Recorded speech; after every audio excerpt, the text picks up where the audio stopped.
The night is quiet, and a story awaits. Before we begin, please like, subscribe, and turn on the bell so the night always finds you. You step through the mist-shrouded gates of an ancient village, your breath visible in the chilly air, the cobblestone. Path beneath your feet is uneven, worn smooth by centuries of footsteps. Lanterns sway gently in the breeze, their dim light casting long shadows that flicker like whispers of forgotten secrets. It's late autumn, and the air carries the faint scent of frost and fading lotus blossoms.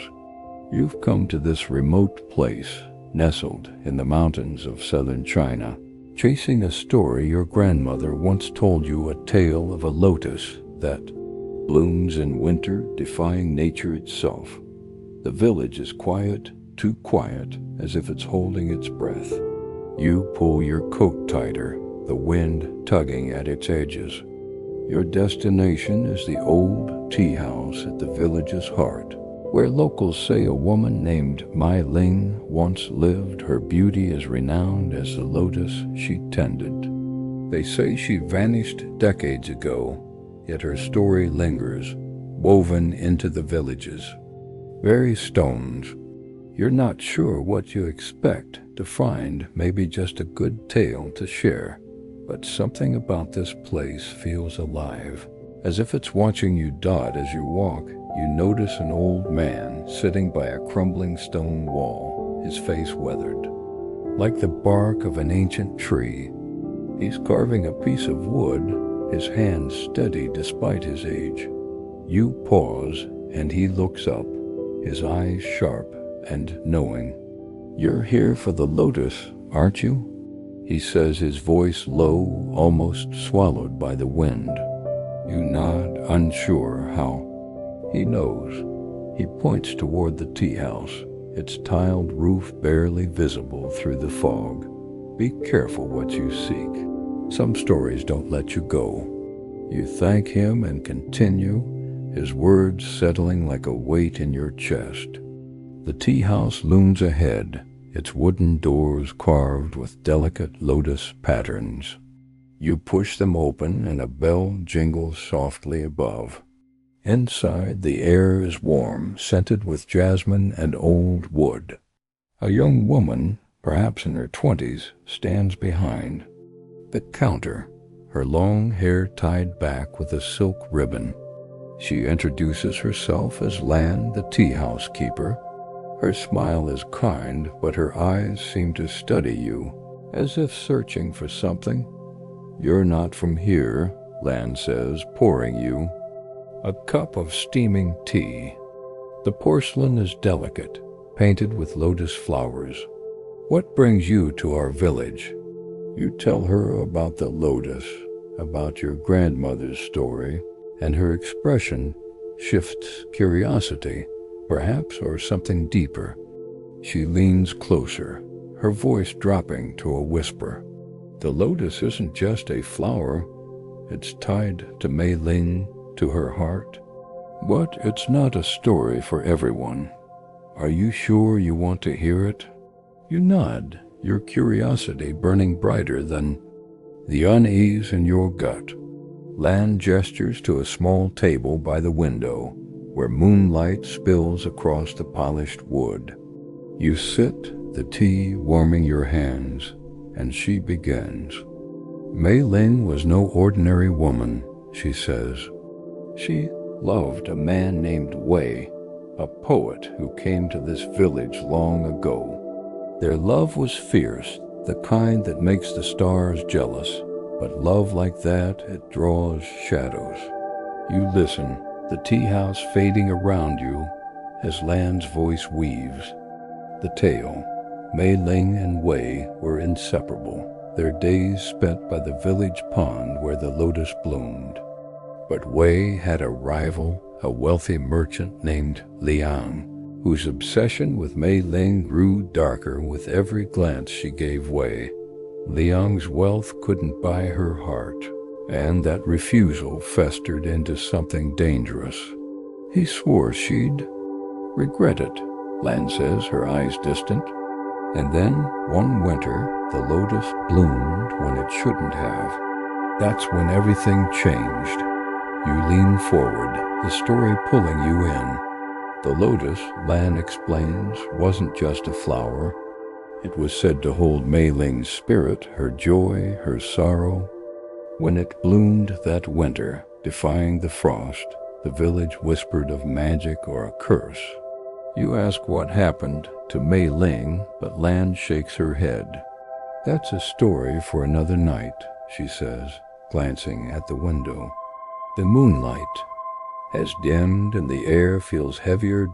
As you finish your tea, you notice something odd. The lotus painting on the cup seems to glow faintly, its petals almost moving. You blink, and it's just a cup again. Lan stands, clearing the table. Stay in the village tonight, she says. The inn is down the street, but don't wander near the pond after dark. Not yet. Her tone is gentle but firm, and you feel a shiver that has nothing to do with the cold. You step outside, the fog thicker now, curling around you like a living thing. The path to the inn is short, but every step feels watched. You glance back at the tea house, and for a moment, you think you see a figure in the window, a woman in white, her hair flowing like water. But when you look again, it's just the reflection of the moon. You reach the inn, your heart beating a little faster. The night is still, but the story has only begun. You know you'll return to the tea house tomorrow, drawn by the mystery of Mei Ling and her winter lotus. For now, you settle into your room, the village's silence wrapping around you like a blanket. But as you close your eyes, you can't shake the feeling that something or someone is waiting for you in the dark. You wake to the soft creak of the inn's wooden floorboards, the morning light filtering through rice paper windows. The village feels different in daylight, less like a dream and more like a place caught in time. You can still taste the jasmine tea from last night, and Lan's words about Mei Ling linger in your mind. The lotus, the love story, the warning about the pond, it's all pulling you back to the tea house. You dress quickly, the chill of the mountain air urging you to move. Outside, the village is stirring. A few villagers pass by, their eyes flicking toward you with curiosity before they look away. You notice the lotus motifs everywhere carved into door frames, painted on signs, even woven into the baskets carried by an old woman selling persimmons. It's as if the flower is the village's heartbeat. You make your way to the tea house, the cobblestone path now familiar under your feet. The fog has lifted, revealing the distant mountains, their peaks dusted with the first snow. Lan is there when you arrive, sweeping the tea house steps. She greets you with a smile, but there's a shadow in her expression, like she's been expecting. You're back, she says, setting the broom aside. Most people don't stay after hearing about Mei Ling. You ask why, and she gestures for you to follow her inside. The tea house is empty this early, the air heavy with the scent of fresh tea leaves. You sit at the same table by the window, and Lan brings you a new cup, its lotus design catching the morning light. You want to know more about Mei Ling, she says, not a question. You nod, and she sits across from you, her hands folded neatly. Then you need to understand Wei. He wasn't just a poet, he was the kind of man who could make words feel like they were alive. Mei Ling loved him for it, but it also made him reckless. Her voice is soft, almost hypnotic, and you feel yourself sinking into the story again. Wei Lan tells you would write poems for Mei Ling by the pond under the shade of a willow tree. He'd read them to her as the lotuses swayed in the water, their petals catching the sunlight. You can almost see it, the two of them laughing, her dark hair falling over her shoulder as he whispered lines about eternal love. But Liang, the merchant, was always watching. He wanted Mei Ling for himself, Lan says, her eyes narrowing. Not out of love, but because he couldn't stand losing to a poor poet. You ask about Liang, and Lan's expression darkens. He was powerful, she explains, the kind of man who could buy loyalty or silence. He'd shower Mei Ling with gift silk robes, jade combs, promises of a life beyond the village. But Mei Ling refused him every time, her heart tethered to Wei. Liang's pride couldn't take it. He started spreading rumors, Lan said Mei Ling was unnatural, that her beauty came from something dark. The village didn't believe him at first, but doubt is a slow poison. You lean closer, the tea house's warmth fading as the story grows colder. One night, Lan continues, Leon confronted Wei at the pond. The moon was full, and the lotuses glowed like lanterns on the water. Liang offered Wei money to leave the village, to abandon Mei Ling. Wei laughed, his poet's heart too proud to bend. That was his mistake, Lan says, her voice barely above a whisper. Liang didn't take kindly to being mocked. You feel a chill, picturing the scene, the two men by the pond, the tension thick as the fog that rolls off the mountains. You ask what happened next, but Lan shakes her head. Not yet, she says. There's something you need to see first. She stands and beckons you to follow her to the back of the tea house, where a narrow door leads to a small garden. The air outside is crisp, and you notice a stone path winding toward the pond in the distance. It's the same pond from the story. Its surface dotted with lotus leaves. Though no flowers bloom, now Lan points to a small shrine at the garden's edge.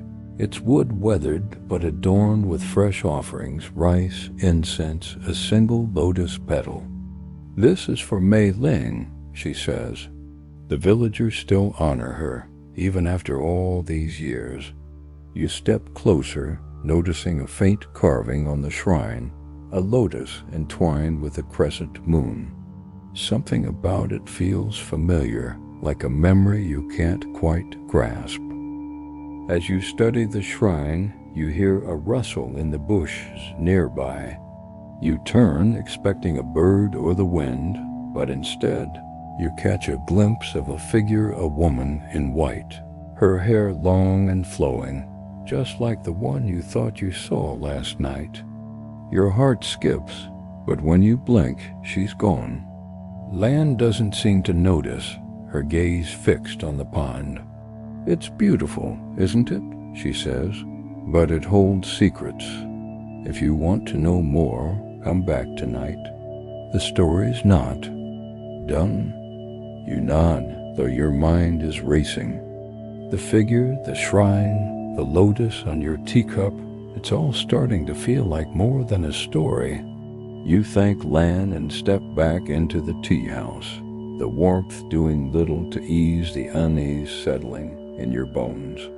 As you leave, you glance at the pond one last time. The water is still, but you swear you see a ripple, as if something beneath the surface is watching you. You head back to the inn, the village bustling now with morning life.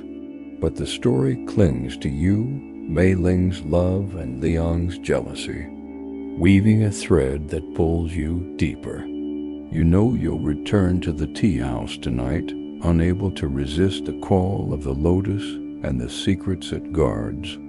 For now, you walk on, the mountain air sharp against your skin, wondering what waits for you when the sun sets. You spend the day wandering the village, but your thoughts keep drifting back to the tea house, to Lan's story, and to that fleeting glimpse of the woman in white.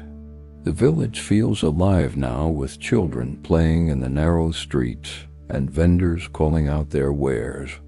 Yet every lotus carving you pass on a gate, a lantern, a wooden beam, reminds you of Mei Ling and the pond. The air grows colder as the sun dips low, painting the sky in hues of amber and violet. You know you can't stay away from the tea house. Tonight, when you return, the lanterns outside are lit, their glow soft against the gathering dusk. You push open the carved doors, the familiar jingle of the bell greeting you. Lan is there, arranging teacups with a quiet grace. She looks up, her smile warm but tinged with something unreadable.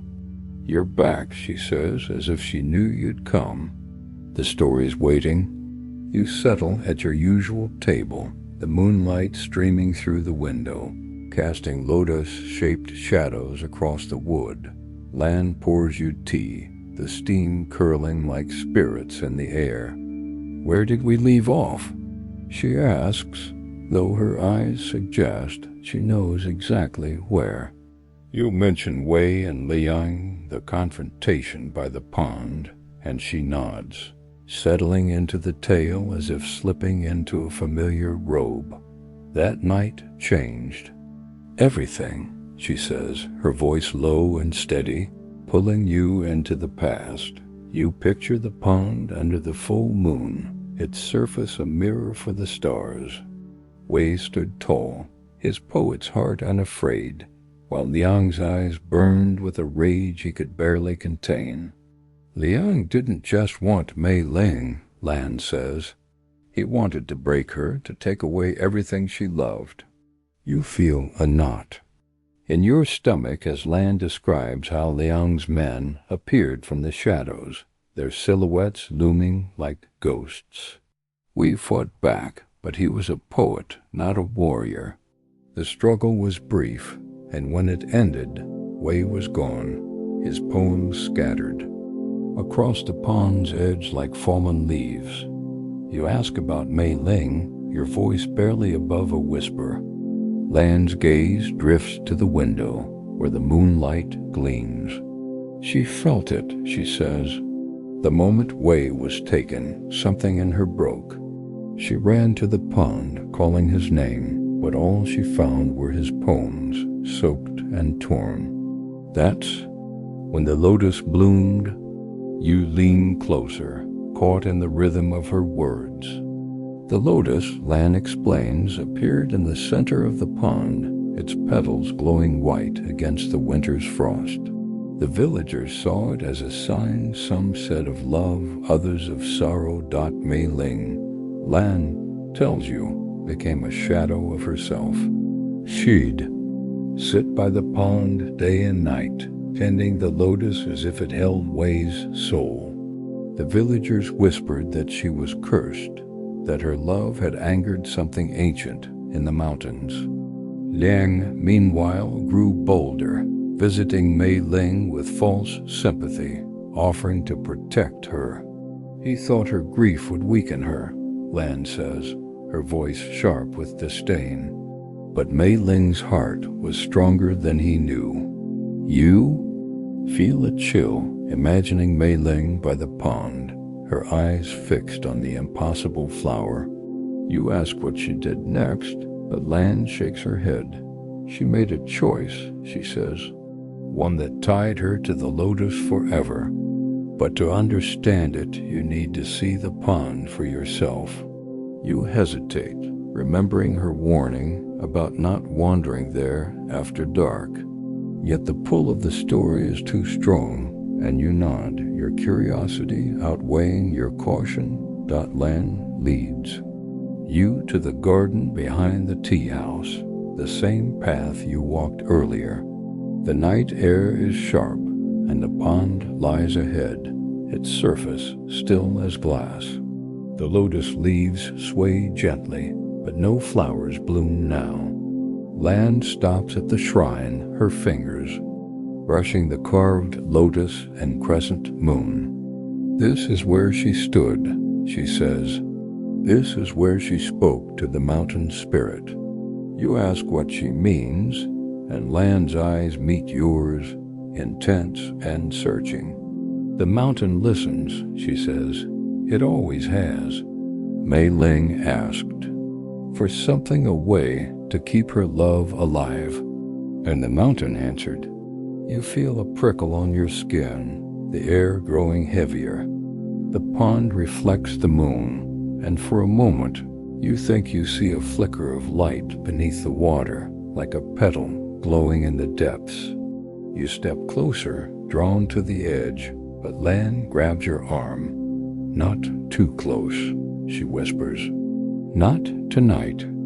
Her grip is gentle but firm, and you step back, your heart racing as you turn to leave.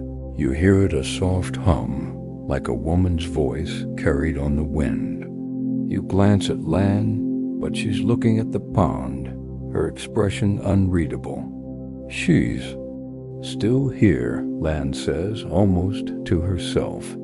She's always been here. You want to ask more, but the weight of the night presses against you, urging you back to the safety of the Teahouse inside. Lan offers you another cup of tea, but you're too unsettled to drink. Come back tomorrow, she says, her voice soft again. There's more to tell. You nod, stepping out into the village, the cold biting at your skin. As you walk to the inn, you can't help but glance back at the pond, its surface now dark and still. But the hum lingers in your ears, and you wonder if it's the wind or something more.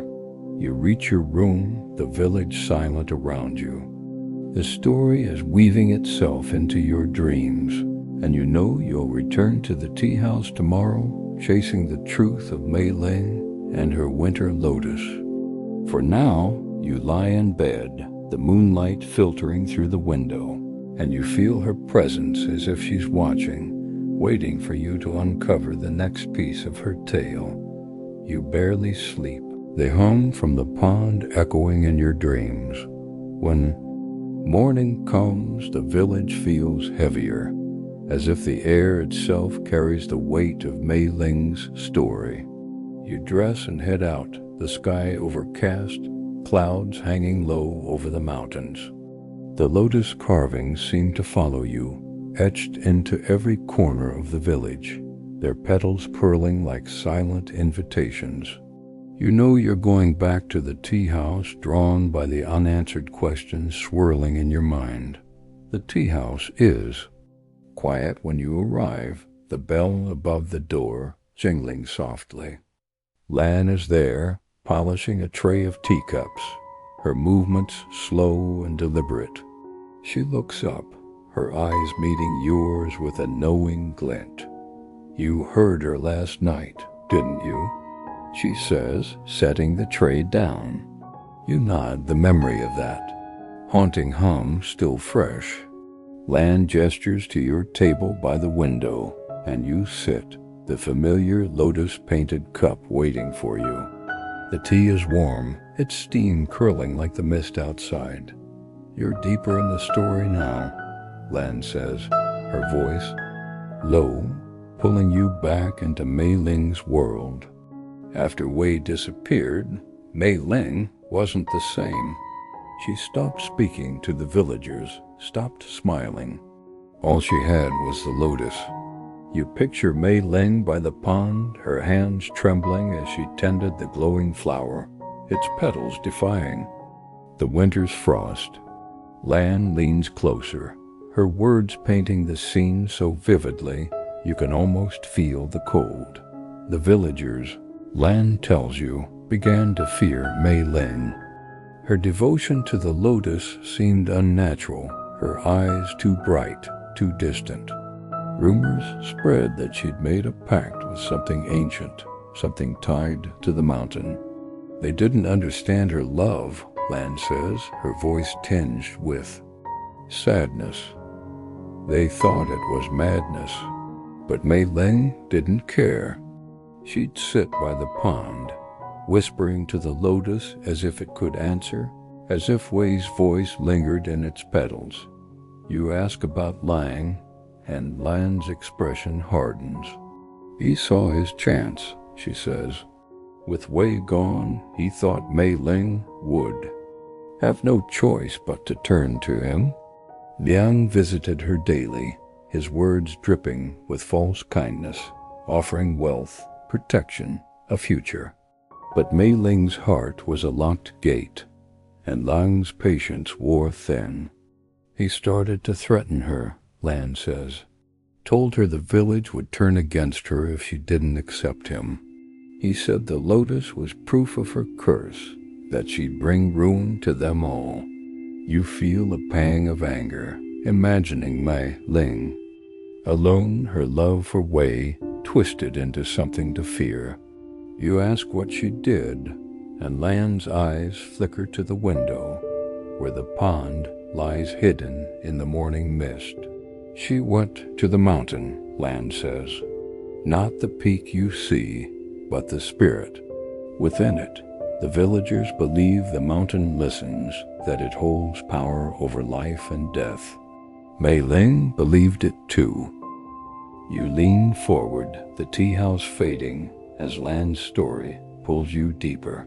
One night, under a sky heavy with stars, Mei Ling walked to the pond with a single lotus petal in her hand. She stood at the shrine, the same one you saw yesterday, and spoke to the mountain. She asked for Wei, Lan says, not to bring him back, but to keep their love alive, no matter the cost.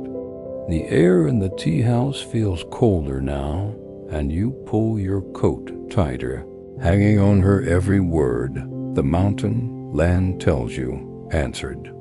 A wind swept through the village, sharp and unnatural, and the lotus in the pond glowed brighter, its light pulsing like a heartbeat.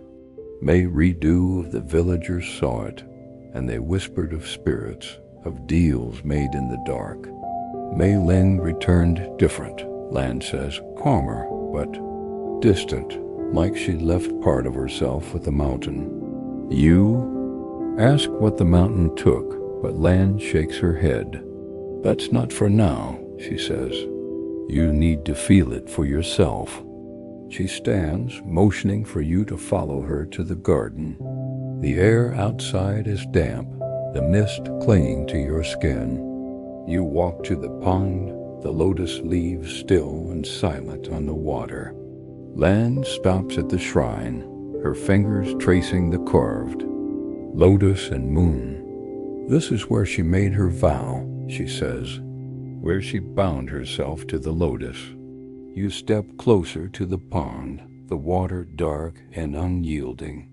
You feel it again, that hum, faint but undeniable, vibrating through the air. You look at Lan, but she's staring at the water, her expression unreadable. Do you feel her? She asks. You nod, your heart quickening. The air feels alive, as if Mei Ling's presence lingers in the mist. You reach out, wanting to touch the water, but Lan stops you. Not yet, she says, her voice firm. You're not ready. You pull back, the hum fading as you step away from the pond. Lan leads you back to the tea house, but before you enter, you glance at the shrine. Something catches your eye, a fresh lotus petal placed among the offerings, its edges glowing faintly in the dim light.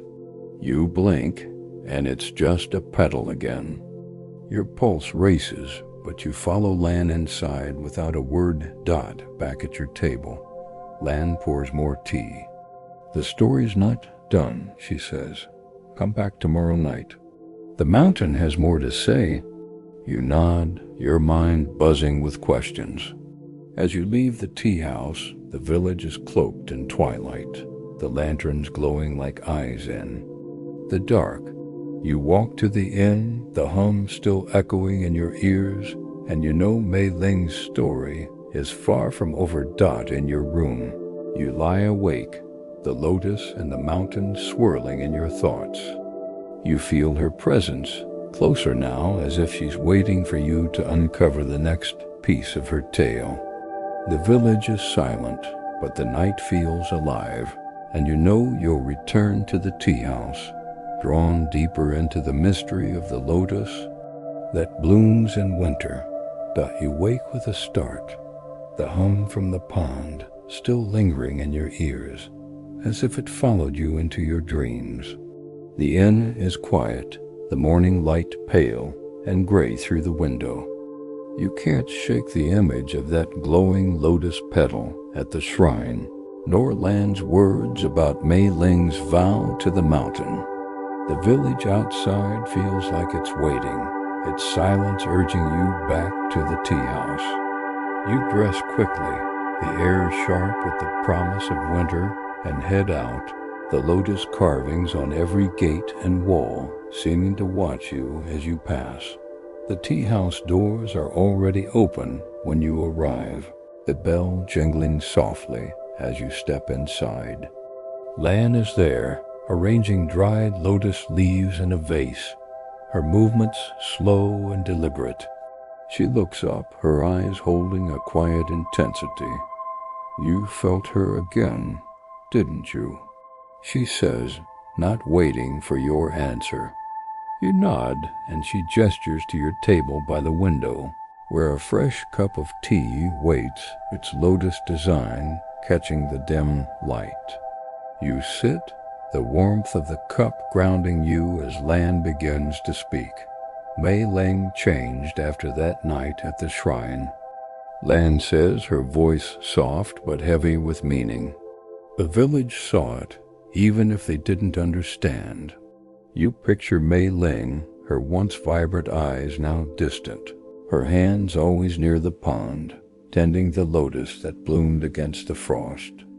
The villagers' whispers grew louder. Lan tells you, their fear of her deepening. They said the mountain had claimed her, that the lotus was no longer just a flower but a vessel for something ancient. You lean closer, the tea house fading as Lan's words pull you into the past. Liang, she says, used the village's fear to his advantage. He spread stories that Mei Ling's vow had angered the mountain, that her unnatural lotus would bring misfortune.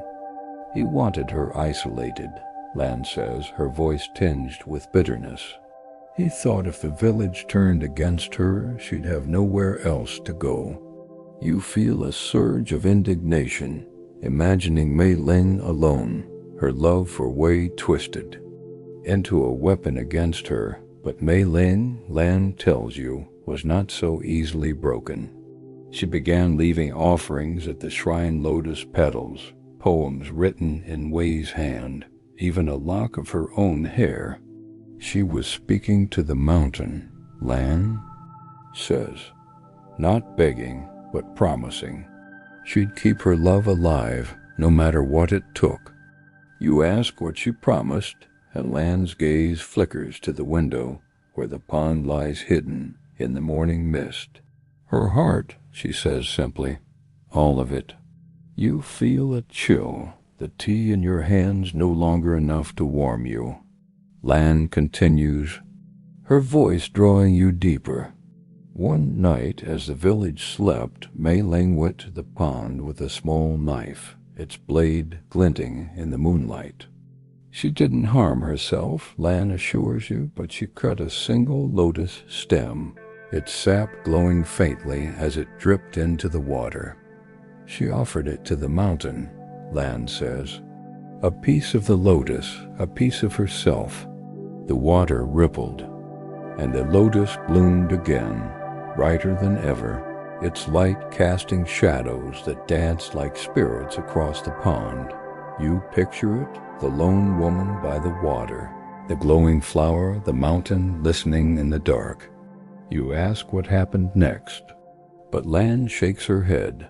The village noticed, she says. They saw the light, heard the hum. They thought it was proof of her curse. Liang seized the moment, rallying the villagers to confront Mei Ling. He stood at the pond's edge, accusing her of witchcraft, of defying nature itself. He wanted her gone, Lan says. One way or another. You feel your pulse quicken, the story tightening its grip. Mei Ling stood her ground, Lan tells you, her voice calm but unyielding. She told the villagers the lotus was her love, her promise to Wei, and no one, not Liang, not. The mountain could take it from her. Her words were like fire, Lan says. Even Liang faltered. But the villagers were afraid, their fear outweighing her courage. They demanded she destroy the lotus to prove she wasn't cursed. You ask if she did, and Lan's eyes soften. She couldn't, she says. It was all she had left of him. Instead, Mei Ling turned to the shrine, whispering something no one could hear. The wind rose, sharp and cold, and the lotus glowed so brightly it lit the entire pond. The villagers fled, and even Ling stepped back, his confidence shaken. That was the last they saw of her, Lan says. At least, in the way they knew her. You feel the prickle on your skin, the air in the tea house growing heavier. Lan stands, motioning for you to follow her to the garden. The mist is thick, today curling around the pond like a veil. You stop at the shrine, the carved lotus and moon barely visible in the dim light. She's still here, Lan says, her voice almost a whisper. And the lotus in the water. You look at the pond, its surface still, but you feel it again, that hum, low and steady, vibrating through you. You step closer, drawn to the water, but Lan's hand on your arm stops you. Not yet, she says, her eyes searching yours. You're close, but you need to understand more. You nod, your heart pounding, and follow her back to the tea house. As you pass the shrine, you notice another fresh lotus petal among the offerings, its edges faintly glowing. You blink, and it's just a petal again, but the sight lingers in your mind. Back inside, Lan pours you more tea. Come back tonight, she says. The story's almost complete. You leave the tea house, the village cloaked in mist, the hum following you like a shadow. As you walk to the inn, you feel Mei Ling's presence, stronger now, as if she's guiding you toward the truth. You know you'll return, unable to resist the call of the lotus and the mountain's secrets. You spend the day restless, the village's quiet beauty doing little to calm your mind. The hum from the pond haunts you, and the image of that glowing lotus petal at the shrine feels like a thread pulling you back to the tea house. The sky is heavy with clouds, the air thick with the scent of coming snow. Every lotus carving you pass seems to pulse with meaning, as if Mei Ling's story is woven into the very stones of this place. You know you can't stay away tonight. The tea house is dimly lit when you arrive, the lanterns casting a soft glow across the carved doors. You step inside, the bell jingling faintly, and find Lan waiting, her hands folded over a tray of steaming tea.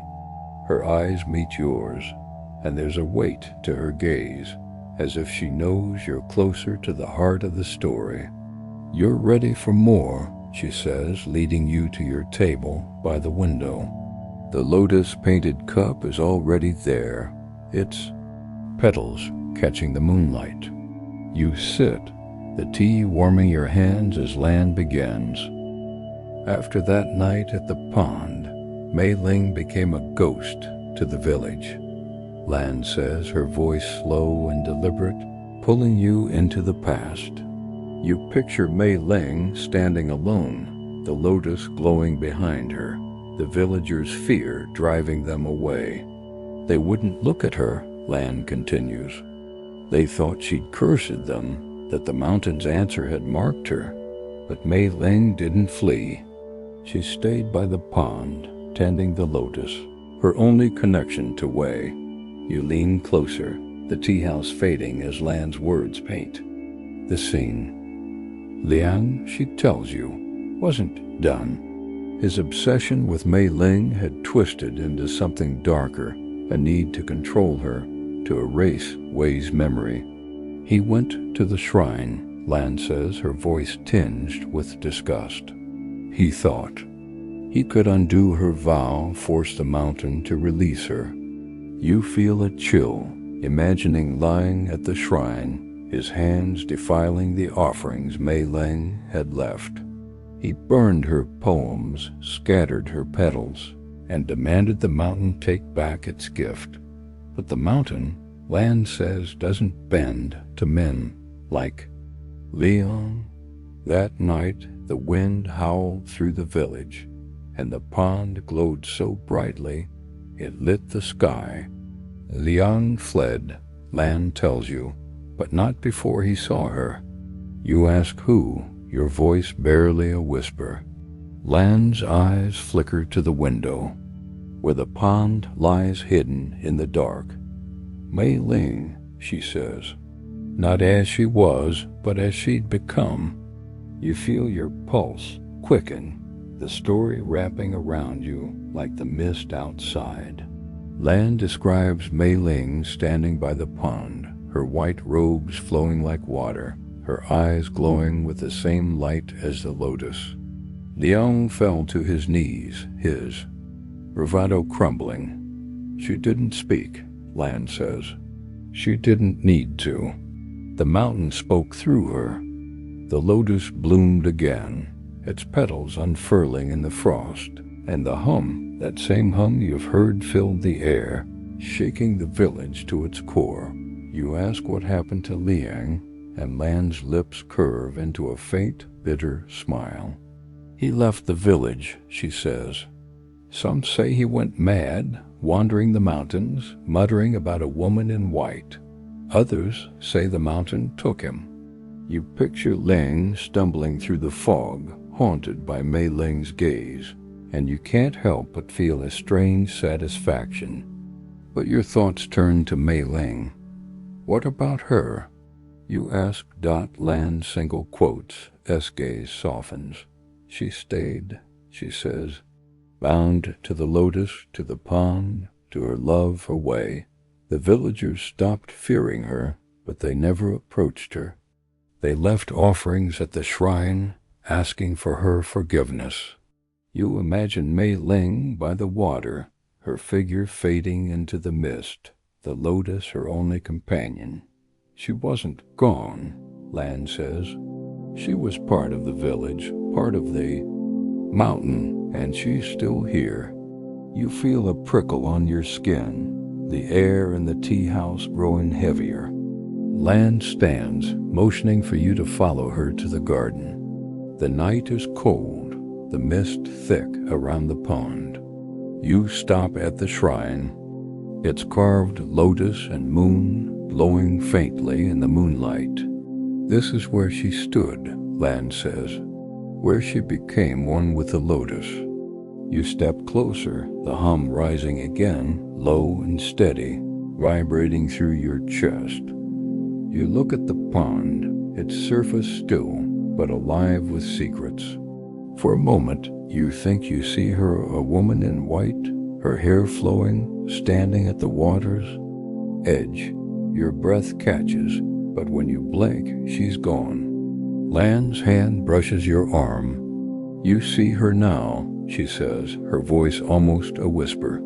She knows you're here. You want to ask more, but the hum grows louder, and you feel a pull, as if the pond itself is calling you. Lan guides you back to the tea house, her touch gentle but firm. You're close to the truth, she says, pouring you more tea. But you need one more night.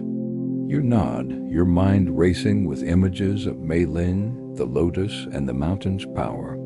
As you leave, the village is cloaked in darkness, the lanterns flickering like eyes in the night.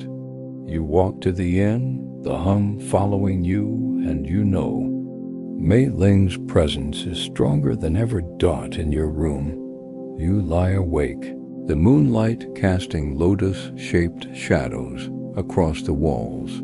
The story is no longer just a tale, it's a force, pulling you deeper into the village, into the pond, into Mei Ling's heart. You know you'll return to the tea house tomorrow, ready to uncover the final pieces of her mystery. For now, you close your eyes, the hum a soft lullaby, and feel her watching, waiting for you to step closer to the truth. You wake to a village shrouded in silence, the air heavy with the scent of frost. Last night's vision of Mei Ling by the pond lingers, her white robes and glowing eyes etched into your mind.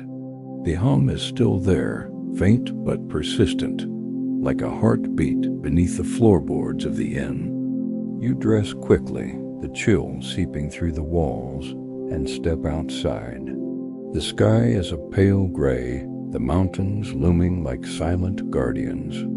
Every lotus carving you pass feels alive, urging you back to the tea house, where you know the story. Waits. The tea house is nearly empty when you arrive, the bell above the door jingling softly. Lan is behind the counter, her hands busy with a kettle, but her eyes find yours immediately.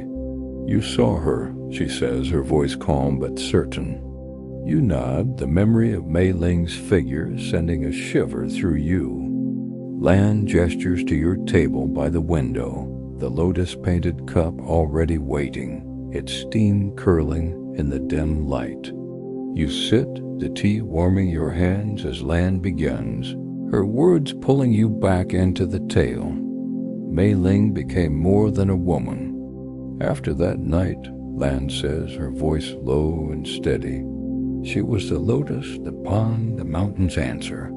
You picture her standing by the water, her presence woven into the village's very air. The villagers, Lan tells you, stopped. Speaking of curses, they left offerings at the shrine, rice, flowers, poems, hoping to honor her, to keep her peace. They felt her, Lan says, in the wind, in the water, in the lotus that bloomed every winter.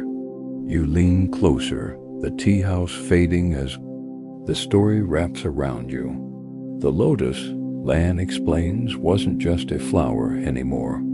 It was Mei Ling's heart, her vow to Wei, her defiance of Liang's cruelty. Each winter, when the frost came, a single lotus would bloom, its petals glowing against the ice. It was her promise, Lan says, her love unbroken. You imagine the pond under a frozen sky, the lotus shining like a star, and you feel a pang of awe mixed with something heavier. But the village, Lan tells you, was never the same. Liang's absence left a void, and the villagers' fear turned to reverence. They told stories of Mei Ling, of a woman who loved so fiercely she bound herself to the mountain. Some said she was a spirit, Lan says. Others, a guardian. But they all knew she was still here. You ask how, your voice soft, afraid to break the spell of her words. Lan's eyes flicker to the window, where the pond lies hidden in the morning mist. She's in the lotus, she says, in the hum you hear.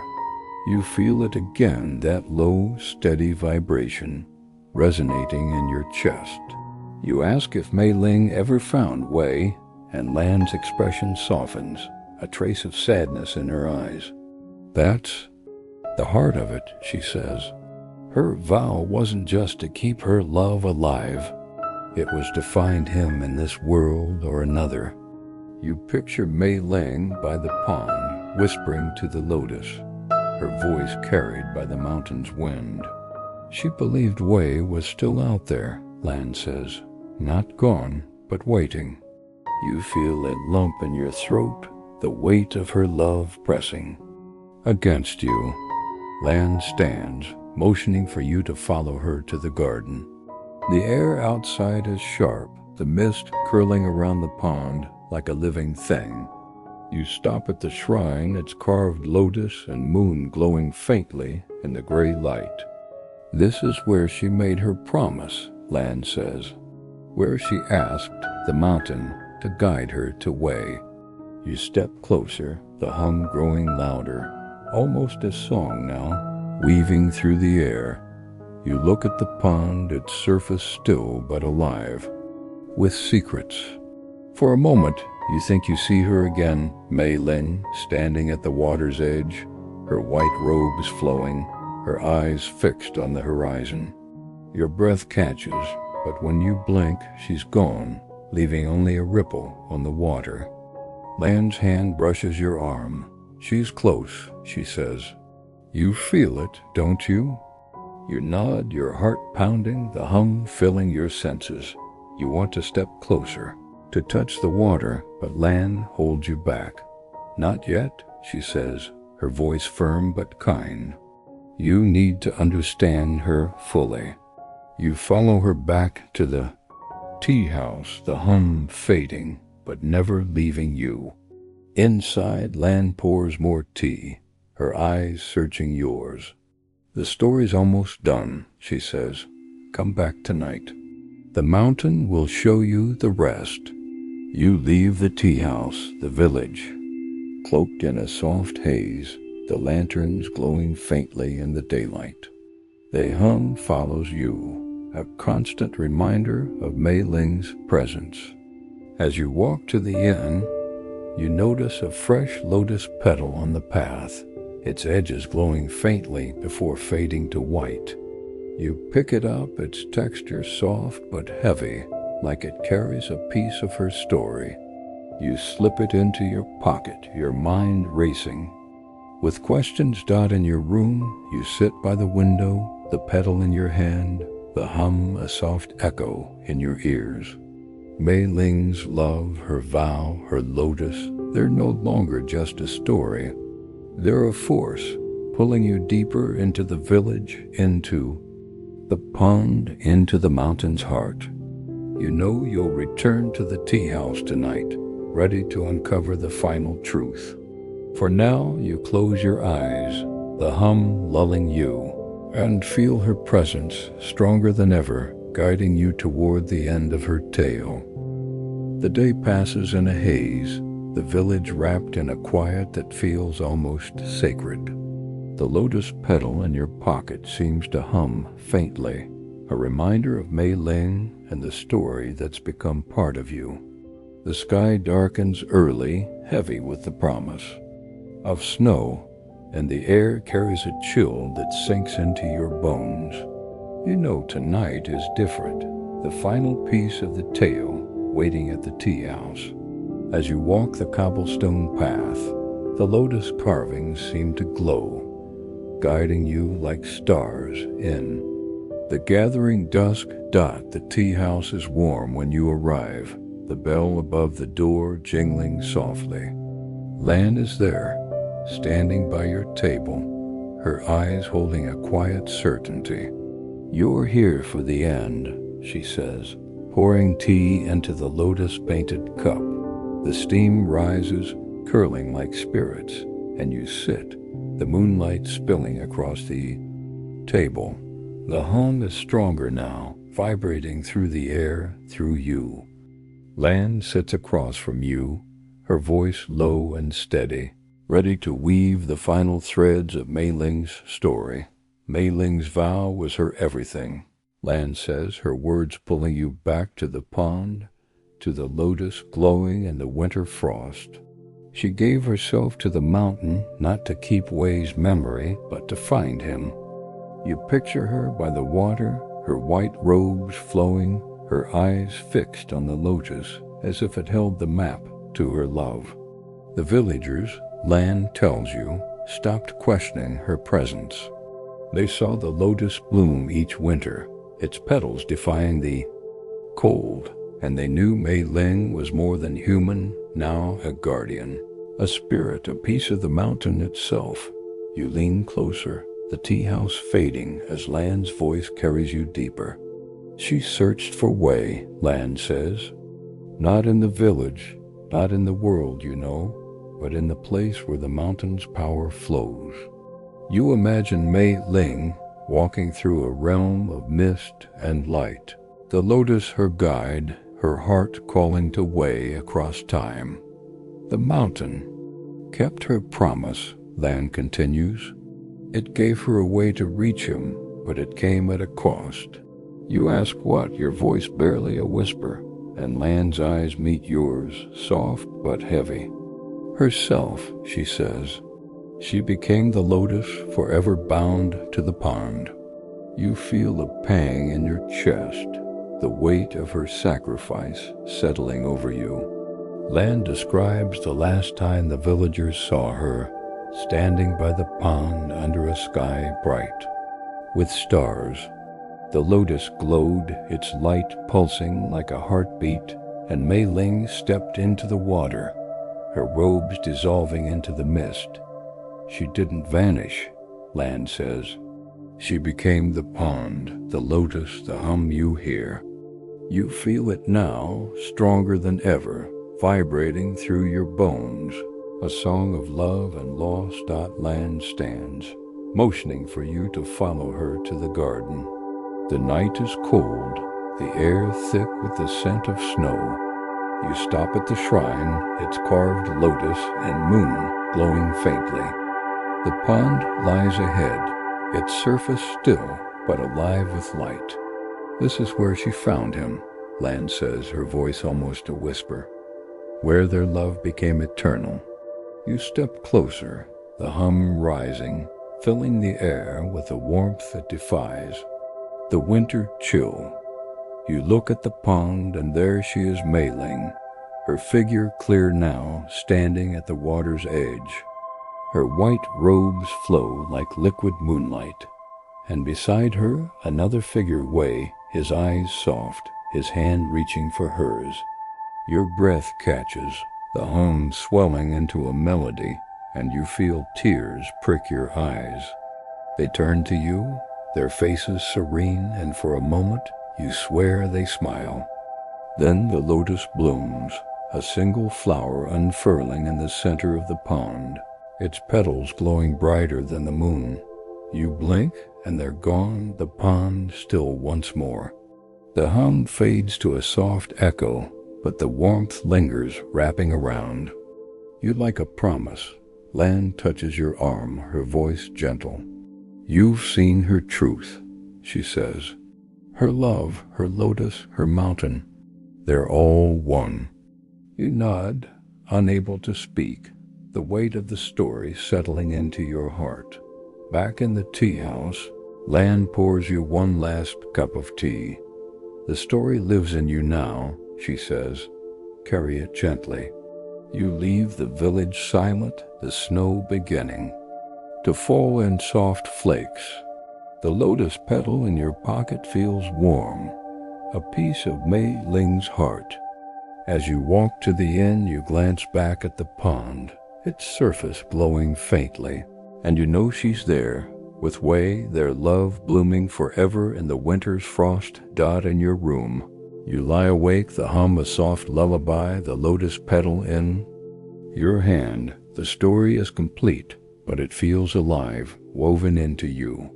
You close your eyes, the moonlight casting lotus shadows across the walls, and you feel them, Mei Ling and Wei, watching over you, their love a light in the dark.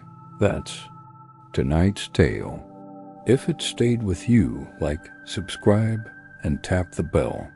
We'll meet again soon in the dark.